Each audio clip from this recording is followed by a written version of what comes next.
and I heard a woman's voice in that cemetery. She was calling the name Carl. Carl, where are you? Where are you? And I followed the voice on into the cemetery, and I came upon a woman. And I went up to her, and as I started to get closer to her, she exclaimed, "I found you!" And in that moment, I walked up and I said, "Madam, you really shouldn't be here. You should be back at your inn where you're comfortable." And she turned, not knowing who I was, and she said, "Oh no, sir, that's quite all right. I've traveled several days to be here from Susquehanna. You see, my son, on his 18th birthday, volunteered after seeing a poster which asked for more volunteers from President Lincoln. And he volunteered, went away to camp, and he wrote letters back home almost daily, saying how much he enjoyed serving his country and President Lincoln. And then we never heard any more letters. And then we heard that he was killed here at the Battle of Gettysburg.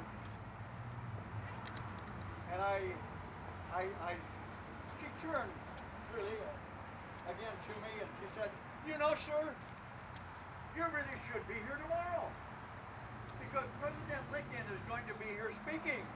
And I know he will have something to say and some meaning of why my son died here."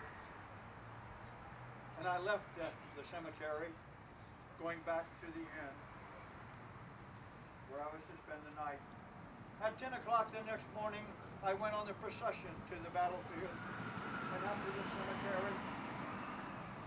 And as we were all gathered on the platform and it came time, we heard a great oration of 2 hours on this great battlefield and the battles that took place here. And then I was introduced. And on that morning, I said 407 years ago, Excuse me. our fathers brought forth on this continent a new nation, conceived in liberty and dedicated to the proposition that all men are created equal. Now we're engaged in a great civil war, testing whether that nation or any nation so conceived and so dedicated can long endure. We are now on a great battlefield of that war. We have come to dedicate a portion of that field as a final resting place for those who here gave their lives that that nation might live. It is altogether fitting and proper that we should do this. But in a larger sense, we cannot dedicate, we cannot consecrate, we cannot hallow this ground. The brave men living and dead who struggled here have consecrated it far above our poor power to add or detract. The world will no long remember what we say here, but it can never forget what they did here. It is for us, the living rather, to be dedicated here to the unfinished work, which they who fought here have thus far so nobly advanced.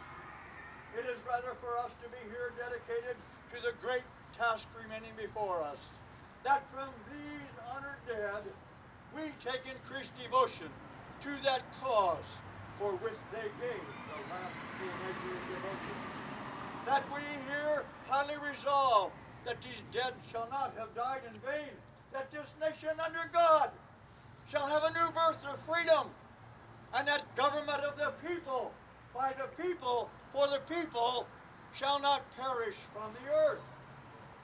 You see, this war continued. And on March the 4th of 1865, I took my second oath of office. There was not much to say. 4 years of war have said enough. There is no need for a lot. But some of what I said on that occasion was fondly do we hope, fervently do we pray that this mighty scourge of war shall speedily pass away. Yet, if God wills, let it continue until all the wealth of the bondman's 250 years of unrequited toil shall be sunk, until every drop of blood drawn by the lash shall be paid by one drawn by the sword. As was said 3,000 years ago, so still it must be said. The judgments of the Lord are true and righteous altogether, with malice toward none, with charity for all, with firmness in the right, as God gives us to see the right. Let us strive on to finish the work we are in, to bind up the nation's wound, to care for him who has borne the battle, and his widow and orphan, to do all, to achieve and cherish a just and lasting peace among ourselves and with all nations. Yes, ladies and gentlemen, 620,000 men died in the Civil War. 1.4 million casualties were had in the Civil War. The Civil War touched every single family some way, somehow in this entire United States, north and south alike. Both sides, all those who fought for a cause they believed in. When this war is over, there should be no punishment. There should be no trials. There should be no revenge. And ladies and gentlemen, the freedoms that we enjoy to this very day, you and I, and all of us here, we get from the Civil War.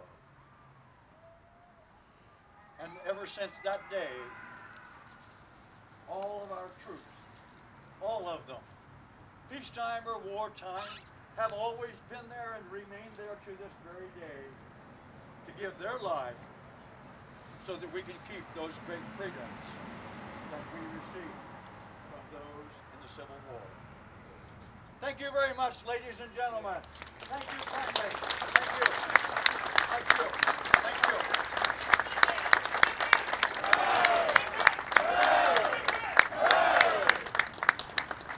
For those of you who want photographs, I will remain here, and for whatever time it takes. For the very youngest here, I have in my pocket